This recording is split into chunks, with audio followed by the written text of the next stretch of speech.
శనార్థి నేటి మాట తీసుకుందాం. రాష్ట్రంలో ప్రతిపక్ష పార్టీలు పలికిమాలిన రాజకీయాలు చేస్తున్నాయి. సమాజంలో సమస్యలు ఎక్కడికక్కడ విలేతాండవం చేస్తుంటే సమస్యలపై స్పందించాల్సిన రాజకీయ పార్టీలు ఒకరి మీద ఒకరు బురద చల్లుకుంటున్నారు.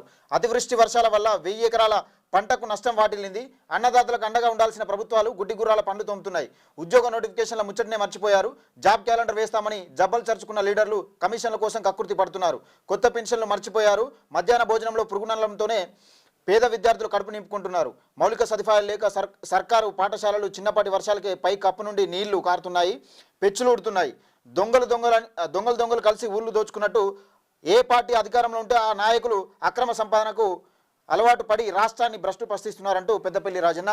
నిజంగా ఏ పార్టీ అధికారంలో ఉన్నా కానీ ఇప్పుడు కాంగ్రెస్ పార్టీ అధికారంలోకి రావడం కోసం బీఆర్ఎస్ పార్టీ పైన అనేక ఆరోపణలు చేసింది. మరి కాళేశ్వరం విషయంలో కానీ ఏ అంశాల గురించి కానీ అనేకమంది ఆరోపణలు చేసింది.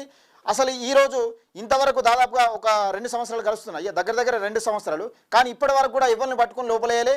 ఈ కమిషన్ ఆ కమిషన్ అనుకుంటా కాలం వెళ్ళదీస్తూ ఉన్నారు. నిన్నాక మొన్న వరదలకు వచ్చి ఏది కామారెడ్డిలో వరదలు వచ్చి బీభత్సం సృష్టిస్తూ ఉంటే కనీసం అక్కడికి వెళ్ళి ఇట్లా పరిస్థితి ఏంది, మరి ఎట్లున్నది, ఏం తింటున్నారు, ఏముంటున్నారు అని కలిసిన దాఖలాలు లేవు.